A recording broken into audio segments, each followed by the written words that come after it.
Welcome to Clydesdale Media Music, where we take a look at the top fives in a bunch of different music categories. We all love CrossFit, but I have a passion for music, and so I'm going to reach out to those in the fitness space and get their top fives in different categories all through music. Hope you enjoy this show. If you do, hit that like button, subscribe to the channel, and hit the notifier so you're the first to know when new episodes come out. Thank you so much. Sit back, relax, and enjoy the show. Everyone, welcome to a new show we are doing. I know the backdrop says Mindset. It's because I'm here with my man Phil, but this is Clydesdale Media Music. Music, you say?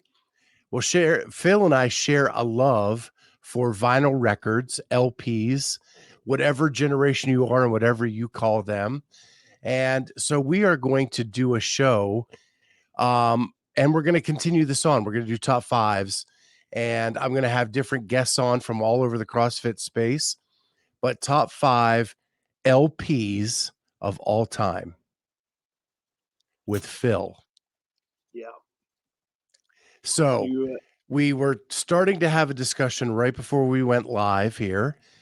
And Phil said, let's stop and let's have this discussion on the air. So I started telling Phil what my criteria was, but I have to admit, I gave Phil no criteria. So you, what was your thought process going into this, Phil? well, you pretty much halted all of my work life for the last 4 weeks since you gave me the task.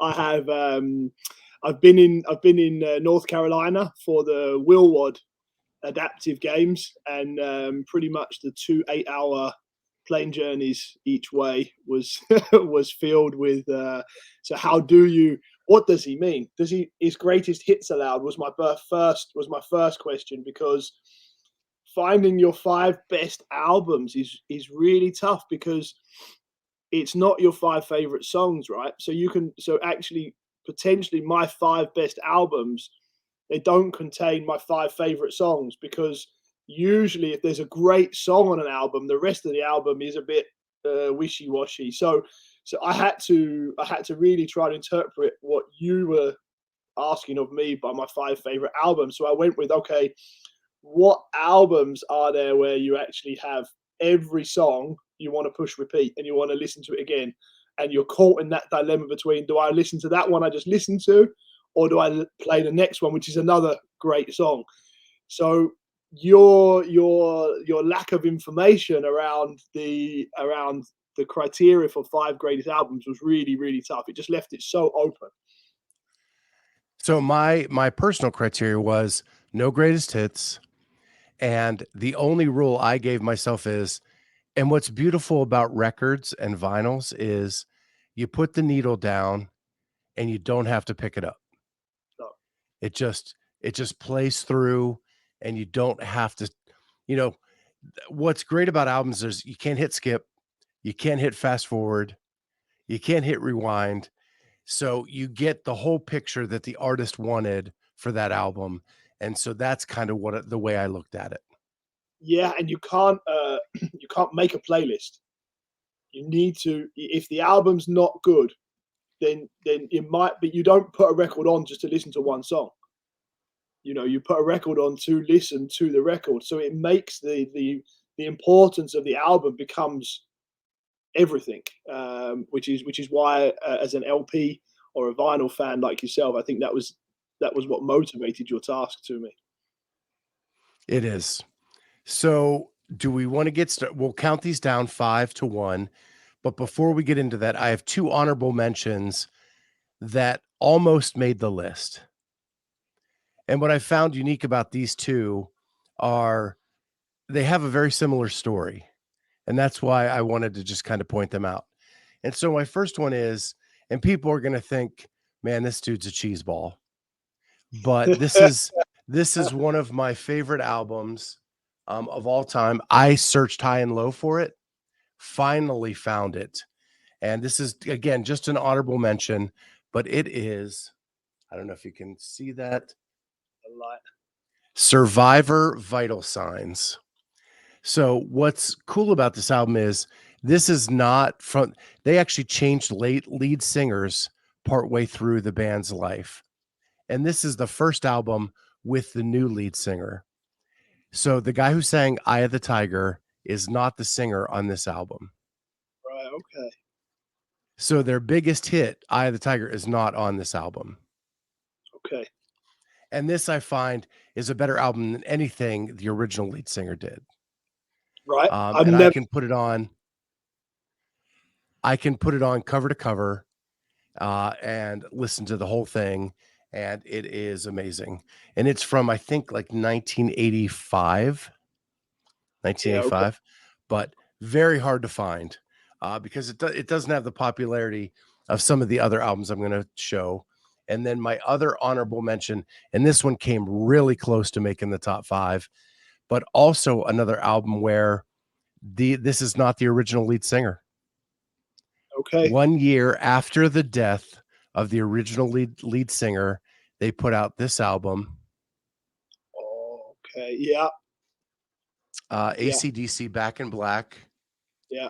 And the hits on this album, Back in Black, Hell's Bells, Shoot to Thrill, Giving the Dog a Bone, Rock and Roll Ain't Noise Pollution, You Shook Me All Night Long, Shake a Leg, Have a Drink on Me, all on this album. Yeah. And the first album with Brian Johnson as their It's the lead album singer. I'm famous for, right? Probably the most famous album. Yeah. I think there are some AC/DC fans that are split. People love the old Bon Scott stuff, and I do too. There's some really good Bon Scott songs, but this album is amazing. So those were my honorable mentions. Let me dig into a little bit how you've made your selection. So I found myself caught between nostalgia and what I actually like to listen to. So I found myself caught between how can, like, for example, the Beatles didn't make my list. Rolling Stones didn't make my list. I've actually been on stage with Mick Jagger at a Rolling Stones concert. Didn't make my list. Led Zeppelin didn't make my list. Jimi Hendrix didn't make my list. And I found myself sitting there on the plane there going, how can you leave these guys out? Like, how have you not included? And there's this, did you not feel this drag to say, well, music culture, or the right thing to do here is what does the general population, what are the best albums of all time versus what are my best albums of all time, if that makes sense? Because there's a big difference there. I found myself so conflicted behind, how can you ignore that? How can you ignore Led Zeppelin's second album? How can you ignore that? How can you ignore the Rolling Stones, for example, or Sgt. Pepper's Lonely Hearts Club? How can you not have that in your top 5? Like, the inner conflict I've had putting this together has been outrageous. I completely agree. None of my albums are people you just mentioned. But I am not a music critic. I am one of the reasons I want to do this. My other passion in life other than CrossFit is music. Yeah. I love music. I love that it takes you to places with memory. And like, if I tell you the name of a song, you can tell me where you were when you heard that song. Yeah. If I tell you a movie, you can't necessarily tell me memories that were going on in your life around that movie. No. Music has a different feel to it. And so my albums are what I listen to. Not what the critics believe are the best, not what technically is the best, because I am not a music theorist. I am just a fan, a passionate fan of music. So these are my personal beliefs. Yeah, and I went with the same. All of my 5 albums, I have a very small story of different periods of my life. Some happy periods, some albums that have got me through some sadder periods of my life, and they're not necessarily like you say, musical masterpieces, but they're albums that have importance importance to me and my life and relationships with people or relationships with family members. And I listened to music with with my mum. You know, my mum and I, we were huge music fans together. She passed away 2 years ago, so some of the albums there are purely memories from childhood of listening to it with mum. Do you know what I mean? And her influence on my music, which doesn't necessarily stand the test of musical time, but it has meaning to myself. Yeah. Yeah. So my question to you is, were there any that almost made the list? Yeah. I think there's four. There's four that nearly made the list. And they didn't make the list purely because for me, they made wonderful songs, but they didn't. The album wasn't there for me. So I won't go through them, but Hotel California, Tracy Chapman, Phil Collins, Elton John, and Eric Clapton. They're six of one of my top 11 albums, if you like. And they're albums that for me have got 3 or 4 incredible songs, but they don't do the depth of the albums I've chosen, where every single song I absolutely love, or don't necessarily have that connection to childhood or connection to family members or loved ones or whatever it may be. So I had 11, and in the end, the 5 that won are the 5 that had the deeper meaning for me. So Hotel California makes sense to me. It's Yeah. listed a lot of times in the top whatever. What Elton John album? I can find it. It's down here. Can I do that while we're online? Sure. Yeah. It's our show. We can do whatever we want.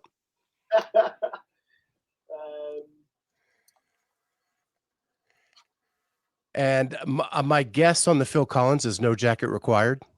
No Jacket Required. Yeah, exactly. Oh dear, I've broken the rules. That's why I couldn't remember it, because it's my greatest hits. That's why I've got it wrong. I think the one surprise in that list is Tracy Chapman. Yeah. So I love her. Yeah. Everything that's come out, I've never owned an album of hers. So was it the Fast Car days or Give Me One Reason days? Yeah, it's Fast Car, and her original album is Tracy Chapman, and the album is called Tracy Chapman. And and she and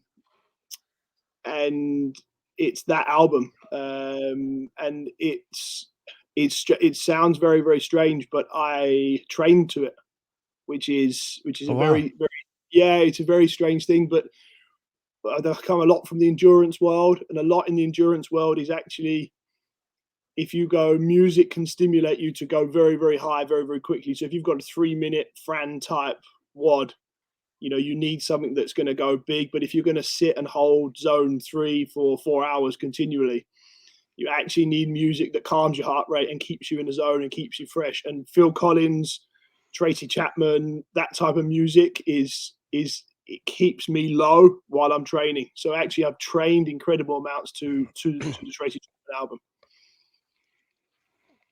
Yeah, you bring up a sad memory for me because Phil Collins' No Jacket Required I own, but Yeah. It's not a great copy. I got it at a used record store, and the end of side 2 skips so bad. I've cleaned it like 3 times, and so I need to find a better copy of that.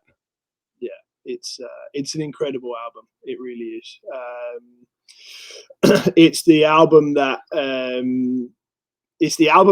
for me. Like we spoke offline before about the Genesis albums, and for me, Phil Collins just always has.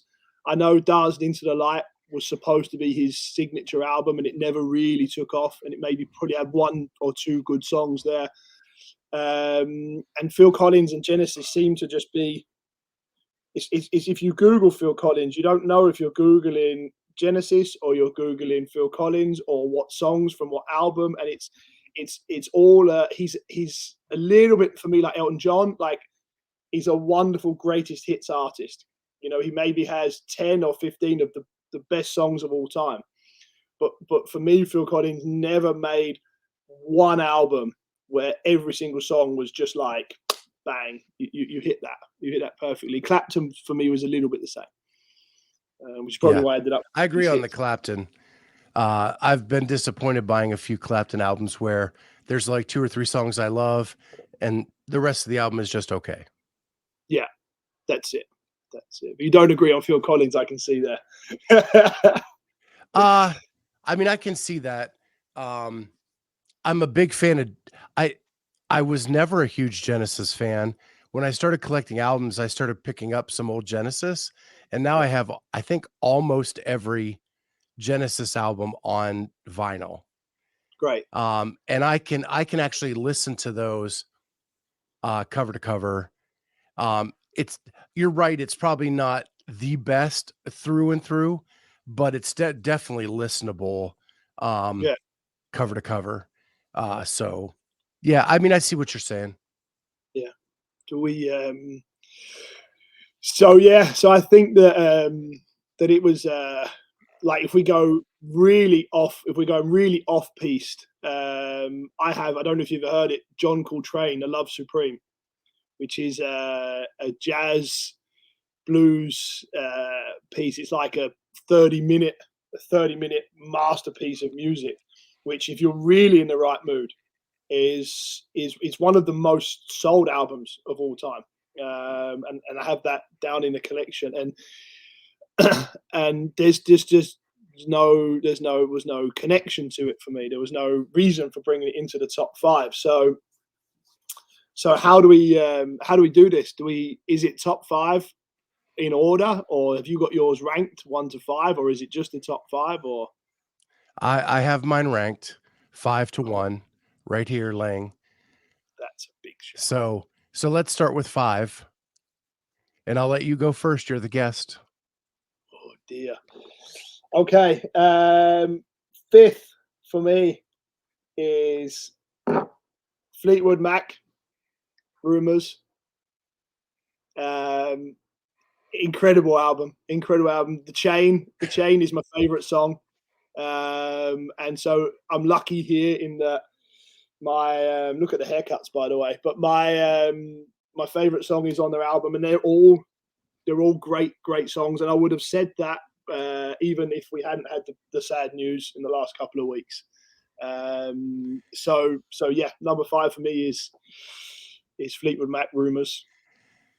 Yeah, I think it's one of the best story albums ever because of what was going on inside the band at the time, and Yeah, thus the name Rumors, yeah, because there was as much drama inside the yeah, band going on as what was on that album, and I think they laid it all out there. yeah. But they weren't talking. From as I understood it, they went in, they recorded, they went off their separate ways. They weren't talking, and it was literally just like a football team that don't get on, meet, play the game, and then all go off in their separate directions. I think it's the fact that you can produce music of that caliber in that toxic environment is incredible. Yeah, I think they spoke through the music, Yeah, and that emotion came out in almost every song. yeah, So I will love that album. So my number 5 is Billy Joel, The Stranger. great. Um, this one, a big piece of it is it reminds me of my wife. Yeah, When I first started dating her, um, she's a little bit older than I am, and she kind of introduced me to the older Billy Joel. I knew Glass Houses, um, and that era, and she kind of took me back to older Billy Joel, and now I love it, and I have just about every Billy Joel album, yeah, except for the newest one. yeah. But this has like Moving Out, The Stranger, um, Just the Way You Are, and then my wife's favorite song, Scenes from an Italian Restaurant, Best which song, is a great great song. story. Yeah, it is Vienna, I love. Oh, go ahead, yeah. Phil. No, sorry, it's a song. "Stranger from Italian Restaurant" is a story from the whole thing, and I think every little boy can relate to meeting a girl, taking her for dinner in that song, and Yeah. it's an incredible, yeah, And then Only the Good Die Young, famous song, and She's Always a Woman. So that's a pretty good start to finish album, yeah, it that you really don't have to ever take the needle off the record. no. Oh, that's good. That's good. You know, what's that? What's it called? I do the psychology and I can't remember it. You know, when you go for dinner and you have food envy, and Uh, you already start there, don't you? I knew this would happen. That you'll put yours up and I'll go, yeah, okay, okay. Yeah. So, Yeah. It's already happened for me too, because Fleetwood Mac that's an amazing album. okay, so I need to go to number 4. I'm going to be a little bit left field here for number 4. I don't think many Okay. people would expect this from me, but this is an album I listened to as a teenager in my bedroom, and I have huge memories of mom and dad telling me I had to turn it off because of the language, telling me I wasn't allowed to listen to it, and literally having to listen to this on a tape recorded in headphones because I got in so much trouble for listening to it. This is the greatest hits, but it's actually their Straight Outta Compton album that I listened to buckets as a kid. And I think if you look at how how much influence rap has now in our world, and it all stemmed from this album. It all stemmed from Straight Outta Compton as an album, and it's very left field for me, but it has huge meaning in my life and huge. I've listened to it incredible amounts of time, and all I can remember is mum and dad telling me that's not music and you're not allowed to listen to it, and everything they're rapping about and trying to find conformity. I remember being as a young teenager trying to be rebellious, listening to them, thinking, them telling us to cause trouble was very much an influence to me. So yeah, very random, I know, but great album. Again, Envy. I have Straight Outta Compton. Yeah, It's one of my favorite albums. It's probably the first real rap album I ever listened to. yeah, yeah, Um, and big reminder of my first couple years in college. Um, and yeah, I mean, before that, I had some Run DMC in my life, some Vanilla Ice, some MC yeah, Hammer, but yeah, but NWA took me to real grit rap for the first time, yeah, and yeah, an amazing album, probably in my top 10. yeah, yeah, yeah, and it's and I've ummed and ahed about it, but it's just that childhood rebelliousness of being told you're not allowed to listen to it, and absolutely loving it, and really having all of the family and me feeling like I was on my own and unique by listening to it because no one else liked it. So yeah, on a tape deck, on a tape recorder. What's your So number this 4? is number 4 for me. It is the original Boston. Yes, great album. It is. This is actually a picture disc version of it, so Yeah, that painting is on the disc itself. Um, and when I was in high school, when we were getting ready for my senior prom or junior prom, that album was on repeat on the boombox while we were getting ready for junior prom. So it has those memories. And at that point, that album was 10 years old and yeah, still being played in high schools yeah, on repeat. yeah. Um, But it's it's the got, American Pie album, right? It's all the American Pie films are based around Boston music, right? They've got 3 or 4 of the Boston that album in the oh yeah, American Pie. Yeah, yeah, and it's the album has my favorite song, Long Time.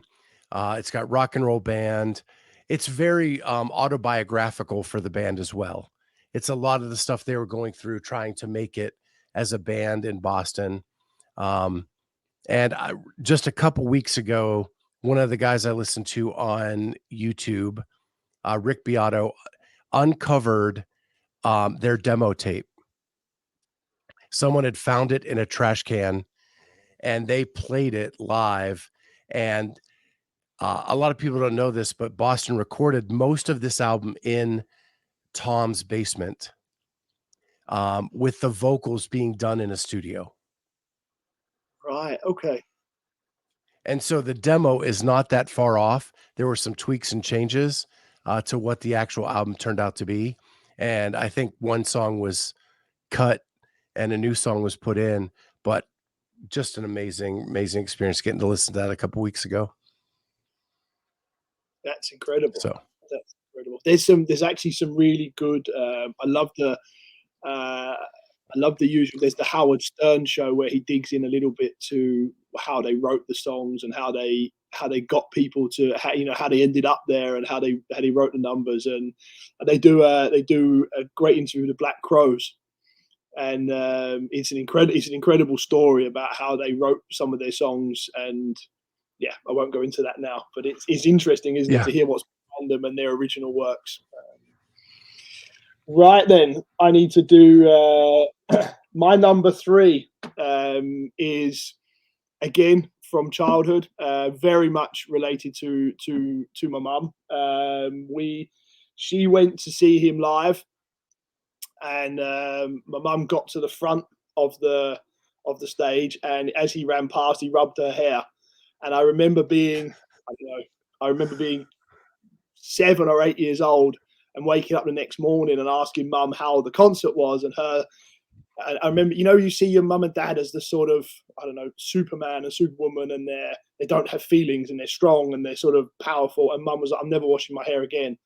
And I remember it was the first time I saw the music fan in my mum. And I used to do shows, believe it or not, for my whole family where I'd stand on a stall and dance and replicate his dancing and his singing. And that is the Michael Jackson Bad album. And I used to perform to Michael Jackson as a 7-year-old, because mum loved Michael Jackson. So I grew up, whether I liked it or not, listening to this album. And it's maybe controversial now, in terms of his history and where he is, but musically, it's the album we grew up to. And as I say, the memory of mum, seeing my mum as a fangirl and seeing my mum as a person who come home from his concert. I went to see the Dangerous tour as a teenager, so I've actually seen him as well. It's an incredible concert. my favorite Michael Jackson song is on that album, Dirty Diana, Yep, yep, yeah. It's also it's where Slash plays guitar. yeah, yeah, he does. And that live, I mean, I've never seen that live, but the videos of that live are incredible. Yeah, um, it's she was a at great album. yeah, yeah. It's again, musically, you could discuss whether it has a spot there, but in terms of albums I've listened to most in my life, and especially on vinyl, it was that one as a child. Well, it's actually kind of a perfect dovetail to my number 3. I do not own a copy of it, so I can't show it. But not only is it my third favorite album of all time, it's probably the number 1 soundtrack of all time, and that is the Purple One, Purple Rain Yeah, by Prince. yeah, That album is cover to cover an amazing album. Uh, it was probably 1984, 85 when that came out. And so I was a young lad. And uh, when some of the songs on that were a little more risque than my parents would have approved of at the time. So not only was it a great album, but it also what took me from boyhood to manhood in my early teens. brilliant album, brilliant album. And Yeah. it's funny, I have Prince I have Prince and Queen on the list there, and David Bowie, of people that are a little bit out there. I just couldn't get them in. I think it's an incredible album. What's your favorite song in the album? Um, Again, like, it's probably not like I have other Prince songs I like more, but Yeah, as an album, it's great. And to know that like Prince played every instrument on that album And the story goes he wanted to get a real effect of a live concert, so he recorded it in a warehouse to get the echo of a venue because most of those songs were played live on in the movie. Yeah. And to get the real feel, he did all that, and he actually recorded every instrument for Morris Day and the Time as well. The only thing on Morris Day and the Time from that movie that is not Prince is Morris Day himself. Really? Yeah. That's really interesting. I think I've heard that. Is it Prince where you've heard that he has the secret, like locked cave with hundreds or tens of unreleased albums that are just down there? Is that Yeah, is Prince, isn't it? Where he has just like that a is. locked musical cave which no one has access to. Well, That's since funny. he passed, they have access to it, and Do they? his family has released, um, I think 2 albums of that unreleased material since his Okay. passing. Yeah. Okay. Great. Yeah. That's pretty big. It's like it's like Keith Richards' guitar collection, isn't it? Yeah, But we all know Keith Richards can't die. exactly. So he was here before He's got time, wasn't WD-40 running through his veins. he? It's incredible. Okay, well, my second, my number two, again, I'm not sure. A bit of a strange one is an album from my childhood. Couldn't decide growing up whether it was her music or her I was in love with, but it's the classic uh, Alanis Morissette, "Jagged Little Pill," one of the greatest selling albums of all time, I think, and just one of those albums where every song is a number one hit, and it's probably her only album. Her other albums were good, but it's the album. It was almost, you talk about the albums that you've listened to lots as a kid on. It's the album you can go to if I'm just feeling a little bit like I need to pick up, a little bit like something, you need a good sing along. You sing. It's poppy, it's musical, but at the same time, it's deep.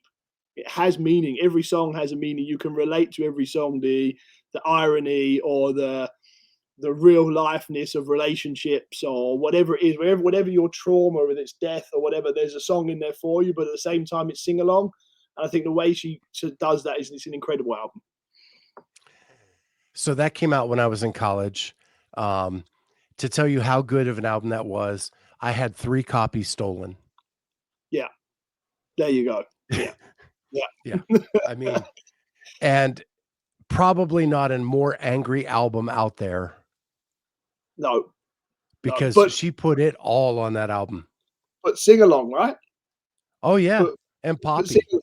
not that I'm against it, but not death metal smashing things up, you know. It's like, yeah, Foghat, like they do the same. It's hard, but it's at the same time it's sing along. Um, Yeah. Yeah, great album, great album. My wife was a huge fan of hers as well, and, I think every woman in the mid-90s, uh, could understand what she was talking about, and yeah, probably thus why it's the one of the biggest selling albums of all time. yeah. So, my number 2 is actually my favorite band in the whole world, and in my opinion, they have 3 masterworks in their career, and any one of them could have been this album at number 2. But I picked the one that I like the most, and that is just me personally, and that is U2, Achtung Baby. Uh, this I would say their second of their 3 masterworks, Joshua Tree being the first, All That You Can't Leave Behind being third, and Achtung Baby in the middle. There's not a bad song on this album. And honestly, And when this came out in the early 90s, I probably wore out 3 cassettes because it was in my car being played nonstop on my way to work, all of that. And so, just to give you a little hint, Zoo Station, one of the greatest songs of all time. Um, Who's Gonna Ride Your Wild Horses?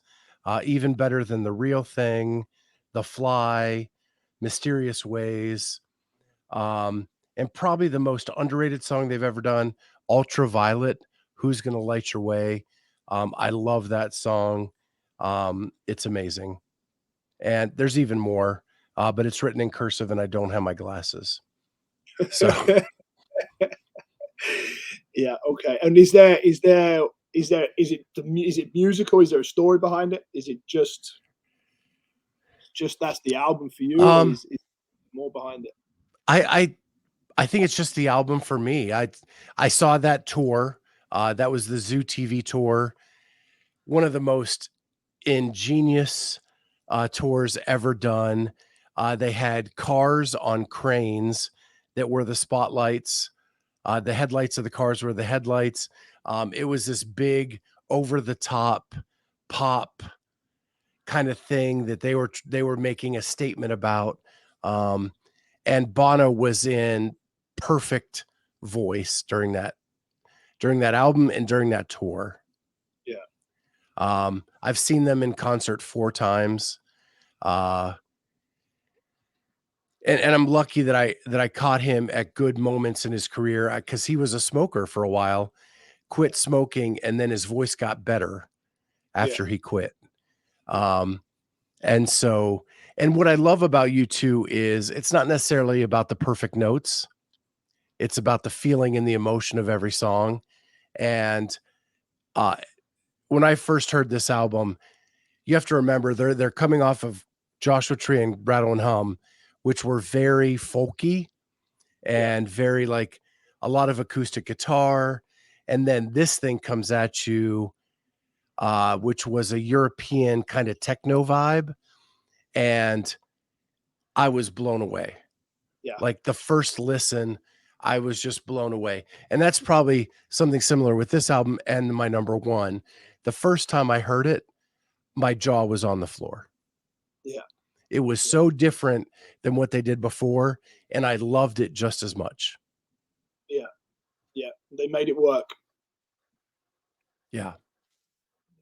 It's I've never seen you two, but again, using speaking of my mum, she was a huge geek. If you in her house, there used to be the tickets on the wall of all the gigs that she's been to in sort of frames and stuff.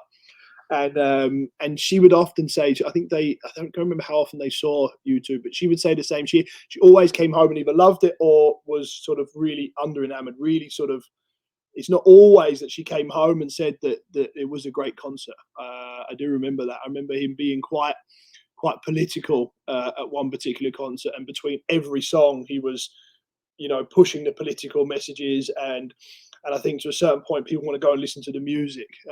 So I've always had a sort of mixed relationship with YouTube because of that. But yeah, it's a wonderful album. Yeah, I can definitely see that. And I think I was lucky enough in life to not be able to get tickets to the political ones. Yeah, Um, and yeah, I mean, there's always a political message in everything U2 does, um, or a yeah, religious message or whatever. They are very steadfast in their beliefs. yeah, yeah. And I suppose that goes with being a fan, right? You accept that. You take that as part of the concert or the show. All right, Okay, drum roll. Brrrr. last one. I don't know if you guys have even heard this over that side of the pond, but the reason this made it to number one was because I actually grew my hair and had my hair for probably 5 years of my life, like the lead singer. I don't look particularly good now, but I looked even worse back in those days. And they had such an influence on us, and it was my group of friends at school, and we listened to the album and all their albums we've seen many times, and it's definitely Maybe by Oasis. And Oh, I don't, yeah, it's it for us as young, angry teenagers with too much testosterone and not enough sport to keep us occupied. Having the music those guys produced at that time and the way they communicated it and the way they were, their sort of the long jacket and the hair that came round, and they just said, you know, a little bit in the ilk of where NWA was, maybe not quite as extreme there of that. It was, you're torn between being a good person and the rebellion of the teenage years, and cigarettes and alcohol and those sorts of sort of records that just said, right, okay, you know, it was our cocaine era. We weren't so much into the drug scene of the 60s, 70s, and 80s, but it was our era of, right, it's okay to go out and have some beers and party, and it sort of opened the door for us to behave the way we did. We were never terrible, but if you know what I mean, it was sort of our party years, and it was yeah. always Oasis. And so it's the album that I think, if I had to say the album I've listened to the most times cover to cover in my life, perhaps not in the last 10 years, but over the last 30 years, it's definitely Maybe by Oasis. So I definitely know Oasis. They have made it over the pond. What songs were on this album so I know kind of what era of Oasis we're talking about? So it's their first album. So you have the second album. I think Morning Glory is the second album, and that's the one with Okay. that's the one with Wonderwall, and the sort of really famous score. What's the Story? Morning Glory. Don't Look Back in Anger. They're all the second album. Okay. And the second album was a more successful album, and was probably the album you guys would know, but definitely Maybe. I don't know how many of the songs would have made it over, but it's what started us on Oasis. It started our journey. And for example, I never saw them perform Definitely Maybe in concert. It was always Morning Glory. It was always that was always their showpiece. That was always the concert that they did. And yeah, Definitely Maybe is a little bit, for me, the better album musically, but is very under talked about. Well, I'm gonna have to pull that up on Spotify and give it a listen this afternoon Do that. I'd love to hear what you think of it. Yeah. because I really love Oasis. I love, um, but a funny story is I love the movie Yesterday. I don't know if you've ever seen that, No, I haven't. but it's a story where it's a world where the Beatles don't exist, but Okay. there's like one guy. I don't want to spoil anything more. There's one guy who does know the Beatles existed, and so he Right. starts playing their songs, and he becomes uber popular because he's playing their songs, and nobody has ever heard of them before. But what's funny is as he goes along, like all of a sudden Coke doesn't exist or whatever. But he goes to play an Oasis song and people are like, never heard that. And because the Beatles never existed, Oasis never existed. Oh, yeah. There's not one without the other. Yeah, that's it. Yeah. Yeah. Yeah. Yeah. I think So you can I trace. thought that was kind of cool. Yeah, I think you can trace most modern music through, if you take Rolling Stones and the Beatles and put those two together, you can pretty much you can pretty much go out anywhere across the musical scene. And I think they're probably the two biggest influences on modern music. Yeah, and I would say Oasis is very influenced by the Beatles. Oh, Um, massively, massively. Yeah, it's like if the Beatles stayed together for 5 more years, it would have been what Oasis was putting out. yeah. I think the Beatles are it's the Beatles with anger. I think that's what it was. I Mhm. think we grew up and we had our mum and dad would listen to the Beatles, and you'd have the Beatles on at home, and then the Oasis came along and did Beatles music with aggression, with anger, with attitude, and talked about modern things, particularly sort of John Lennon went very spiritual, very um, peace loving and harmony, and very hippie-esque. And Liam Gallagher and Noel Gallagher came along and said, great music, I'm going to nick your riffs, and then I'm going to say, let's have a beer and let's go out with some friends and let's have a good party with it. And I think that was the differentiation between the two. Yeah, I love it because the Beatles broke up when they got angry. Yeah. Well, Yeah, when the anger came, they kind of broke up, and yeah. yeah. It's funny. There's an interview recently with Paul McCartney on, and of course you've only got his side, right? You've only got his side as to what happened, and you can't ask John Lennon. Where really, I think the Beatles broke up because John Lennon fell in love. I think that's essentially what happened. And he had a very Have you sorry. have you watched the documentary, the Let No, It Be documentary? I haven't. It is the first foray into reality television. The Beatles allowed cameras into the studio. They had microphones in the flower pots on the table, and you get it is the last album they did together, and Yeah, you hear all of the fights and all of the now it is a very long documentary. It is like every bit of 8 hours long.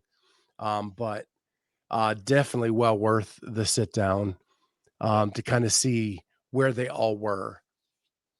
I think you do that. Like, look at the Stones documentary or the ZZ Top. ZZ Top, incredible band, would have made my list if they just don't have an album for me. But they would do it. But you look at those documentaries, and they say, we're a band for 30 years, we're brothers. Of course we fight. Of course we fall out. And I think what's sad about John Lennon's death is that I'm absolutely sure they would have found it together again. They would have figured it out some years down the line, like all the other bands do. And the brothers of Oasis, they fight, they fall out, but that's part of being a play the piano, as we talk about on the mindset. That's part of being passionate, is that you fall out and then you get back together again. Well, I'm sure they would have because George, Ringo, and Paul did things in the 80s together. Yeah, They just didn't have John anymore to do that. no, no, it would have been great to see. So So, uh, let's not hold back anymore. What have you got? all right. So the first time I ever heard this album, I told you my jaw was on the floor. And to give you just a little bit of history, when I was in high school, I didn't listen to a lot of hard rock. I was an alternative, Depeche Mode, Erasure. I was into that vibe in high school, very artistic, things like that. And so when I got to college, I learned about hard rock music.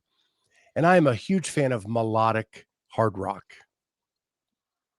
not thrash hard rock, but a good melody to it. And this album opens up with a guitar, the pick being pulled down the strings, and then a really, really rockin' bass riff.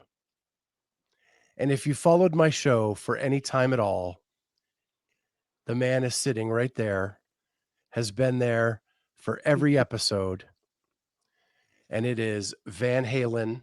Whoop, Van Halen 1. Yeah, The first album out of the gate, the first song, Running with the Devil.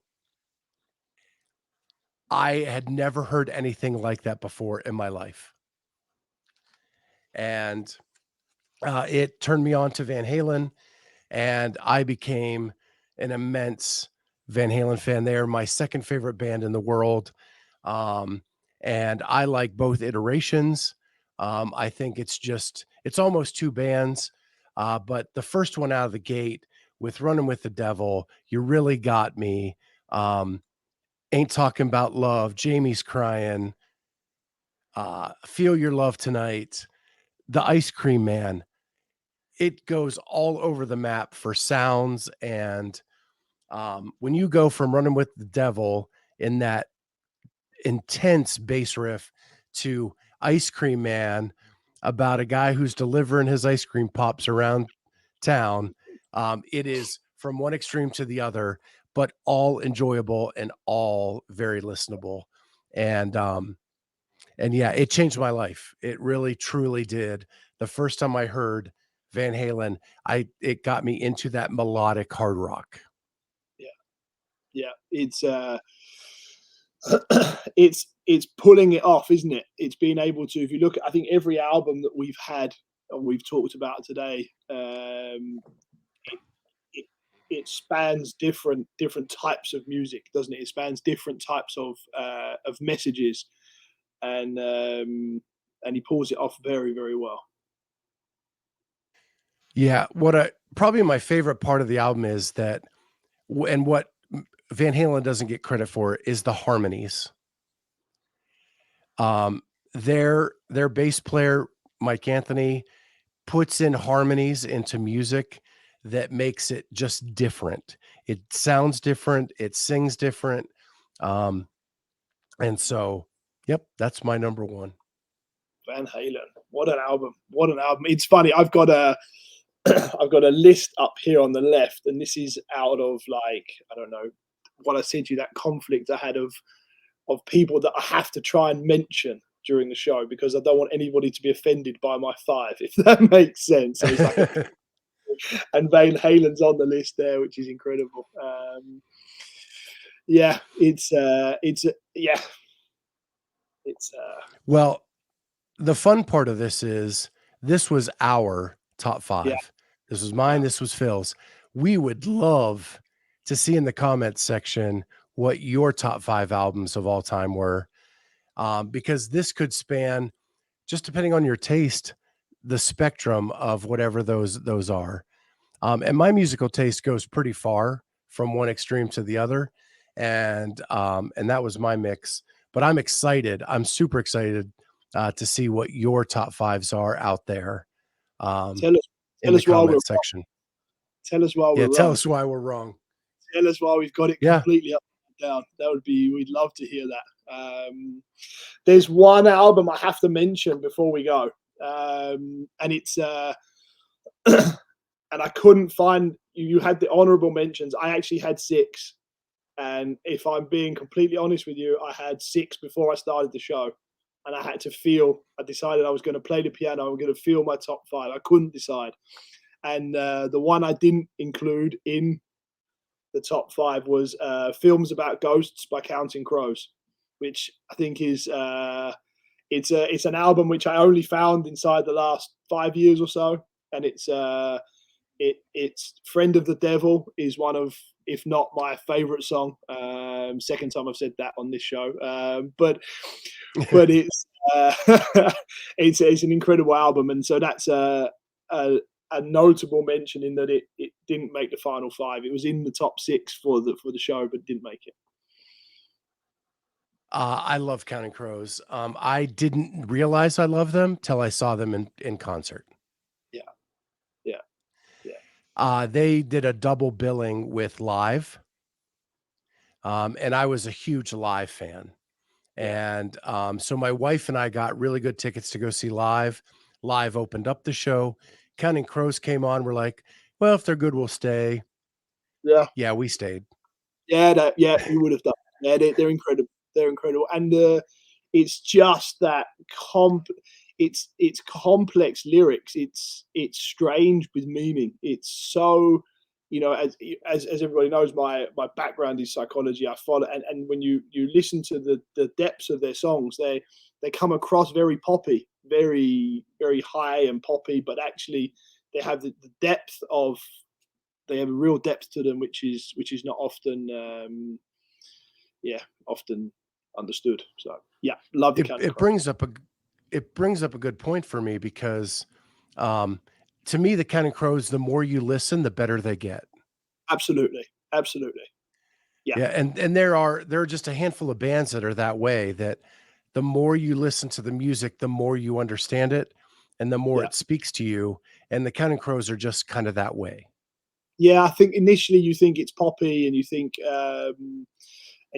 it's poppy, high, high, not high tempo, but almost folky, country, maybe in between rock. Not quite sure where to put them. Indie? Are they indie? Are they rock? Are they pop? Where are they? and it's catchy, but that's about it. And then when you actually listen to the music and you hear it 3 or 4 times, like Holiday in Spain is an incredible song. And yeah, so I think that's just, I needed to mention them. Yeah, and I would put Tracy Chapman in that same category. Yeah, yeah, she absolutely. It's hard to put them somewhere, isn't it? Yeah, like first listen, you're thinking, "Oh, this is a nice pop blues album," and then the more you listen to it, the more you're like, "You know what? She's saying a lot here." Yeah, they are. There's meaning behind it. So it's difficult. It's difficult. I could talk all day. There's so many people we haven't talked about or mentioned. It's hard. We should do a top 5 songs at some point. We should. Well, with this, we're gonna say goodbye. Please, please tell us why we're wrong, and more than that, tell us what you would have put as your top 5 albums of all time. And any suggestions for topics and categories in this thing we're doing now with music? Um, top 5 rap albums, top 5 rap songs. We can do all kinds of genres, all kinds of, and we can even make it go with CrossFit. Top 5 training songs. You know, I So think this is endless and unlimited. So I'm super excited to kind of dive down this road with my second passion in life. And with that, we'll see you next time on the Clydesdale Media Music.